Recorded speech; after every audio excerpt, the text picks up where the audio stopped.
Imagine a city where streets are made of shimmering water. A place where the gentle lapping of waves replaces the sound of traffic. This is Venice, the floating city of dreams. It sits in a shallow lagoon in northeastern Italy, a collection of over 100 small islands, all connected by bridges and waterways. For centuries, this unique location protected it from invaders and allowed it to become a powerful maritime republic. Visiting Venice is like stepping into a living storybook. You leave the modern world of cars and highways behind. You enter a timeless realm where history and water flow together in perfect harmony. The very idea of building a city here seems almost impossible. Early Venetians were clever and determined. They drove millions of wooden stakes, made from alder trees, deep into the mudflats of the lagoon. These stakes, petrified over time by the mineral-rich water, formed a solid foundation. On top of this underwater forest, they laid wooden platforms and then built their magnificent stone palaces and churches. This incredible feat of engineering is the secret to Venice's survival. It's a city that literally floats on a foundation of ancient wood, a testament to human ingenuity against the odds. It's a miracle of construction hidden just beneath the surface. Living in a city without roads means embracing a completely different way of life. There are no cars, no buses, and no motorcycles. The air is fresh and free from exhaust fumes. The only sounds you hear are the chatter of people, the ringing of church bells, and the gentle splash of oars in the water. This peaceful atmosphere is one of Venice's greatest charms. It forces you to slow down, to wander, and to get lost in its labyrinth of narrow alleyways, or calli. Every corner reveals a new surprise, a hidden courtyard, or a picturesque bridge. It's a city made for walking and for discovering its secrets on foot. This aquatic environment defines everything about the city. Instead of streets, Venice has about 150 canals that serve as its main thoroughfares. These waterways are the lifeblood of the city, carrying people and goods from one island to another. The largest and most famous of these is the Grand Canal, a sweeping S-shaped channel that cuts through the heart of Venice. It is lined with stunning palaces that were once the homes of wealthy merchants. Seeing the city from the water offers a perspective you can't get anywhere else. It's the way Venice was meant to be seen, with its grand facades reflected in the rippling canals below. Getting around in Venice is a unique adventure. The primary mode of public transportation is the vaporetto, which is essentially a water bus.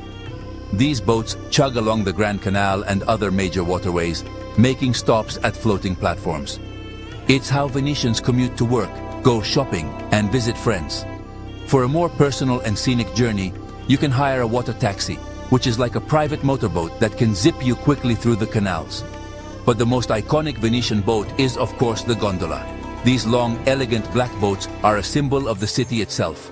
For centuries, the gondola was the main way people traveled around Venice.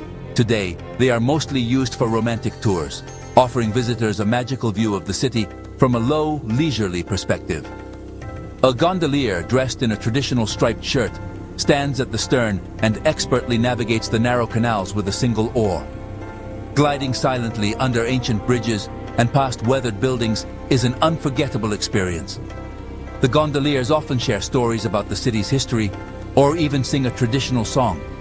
It's a moment of pure Venetian magic, connecting you to a tradition that has existed for over 1,000 years. Life's daily routines are also adapted to the water. Instead of delivery trucks, you see delivery boats. DHL, the post office, and even garbage collectors all use specialized boats to do their jobs. You might see a boat piled high with fresh vegetables heading to the Rialto market, or another carrying furniture to a new home. Even emergency services, like the police, fire department, and ambulances, are all boat-based. Watching this constant parade of water traffic is fascinating. It's a perfectly choreographed dance of everyday life, all happening on the city's liquid avenues, a system that works beautifully without a single car. The canals are more than just transportation routes.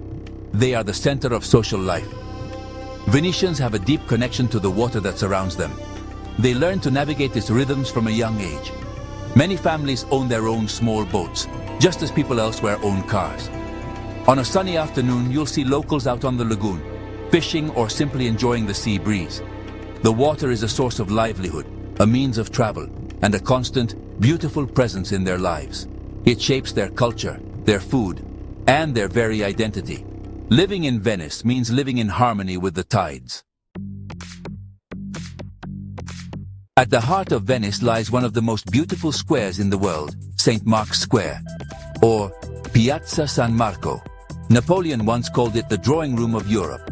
It is a vast, open space surrounded by incredible architecture. On one side, you have the stunning St. Mark's Basilica, with its golden mosaics and Byzantine domes that glitter in the sunlight. Next to it stands the Campanile, the tall bell tower that you can climb for a breathtaking panoramic view of the city and its lagoon. The square is the grand stage of Venice, a place for celebration, community, and soaking in centuries of history. Dominating the waterfront next to the square is the Doge's Palace. This was the seat of the Venetian government for centuries, the home of the Doge, who was the elected ruler of Venice. From the outside, it is a masterpiece of Gothic architecture, with its delicate pink and white marble patterns. Inside, you can walk through lavish chambers decorated with magnificent paintings by Venetian masters like Tintoretto and Veronese. A visit here takes you across the famous Bridge of Sighs. This enclosed bridge connected the palace to the prisons, and legend says that prisoners would sigh as they caught their last glimpse of beautiful Venice through its windows. The Grand Canal is the city's main street, and it's lined with over 170 magnificent buildings. These palaces, or palazzi, were built by the wealthy families of Venice between the 13th and 18th centuries. Each one is a work of art, showcasing different architectural styles, from Gothic to Renaissance to Baroque. A trip down the Grand Canal on a vaporetto is like a tour through an open-air museum. You'll pass famous sites like the Rialto Bridge, a bustling stone arch covered with shops, and the Cadoro, known as the House of Gold for its original gilded exterior. It's a parade of grandeur that tells the story of Venice's golden age. Beyond the famous landmarks, the true beauty of Venice is found in its smaller details. It's in the intricate ironwork on a window, the weathered face of a stone lion, or a tiny garden overflowing with flowers in a hidden courtyard. The city is a maze of over 400 bridges, each with its own character. Some are grand and ornate, while others are simple stone arches over quiet, forgotten canals. Getting lost is part of the fun. Every wrong turn leads to a new discovery, a quiet square where children play soccer, or a family-run restaurant serving delicious local food. This is the authentic Venice, away from the crowds. Living with water every day presents unique challenges. One of the most famous is acqua alta, or high water. During certain times of the year, especially in autumn and winter, a combination of high tides and strong winds can cause the lagoon's water level to rise and flood parts of the city. When this happens, sirens wail across the city to warn residents. Raised wooden walkways are quickly set up in St. Mark's Square and along major paths so people can still get around. For Venetians, it's just a normal part of life. They put on their rubber boots and carry on with their day, showing a resilience that is as impressive as the city itself. The city's unique environment has also shaped its culture and traditions. Venice is famous for its festivals, the most spectacular of which is Carnival. For about 2 weeks before Lent, the city erupts in a celebration of masks, costumes, and parties. People dress in elaborate 18th century outfits and hide their identities behind beautiful, mysterious masks. It's a tradition that dates back centuries, a time of fantasy and revelry before a period of fasting. Another important event is the historical regatta, a vibrant parade of traditional boats and a series of rowing races on the Grand Canal, celebrating Venice's deep connection to the sea. Despite its beauty, Venice is a fragile treasure. The same water that gives the city its charm also threatens its existence. Rising sea levels and the sinking of the land are constant concerns. The city has been working on massive engineering projects like the Moat flood barriers to protect it from the tides. Tourism also puts a strain on the city. Millions of people visit each year, and managing the crowds while preserving the city's delicate fabric is a major challenge for the future. Supporting sustainable tourism is one way we can all help ensure that this magical city survives for generations to come. So why do we love Venice? It's a city that captures the imagination like no other. It's a place where art, history, and nature come together in a way that feels utterly unreal. To float down a canal in a gondola, to wander its car-free alleyways, to watch the sunset over the lagoon. These are experiences that stay with you forever. Venice is more than just a tourist destination.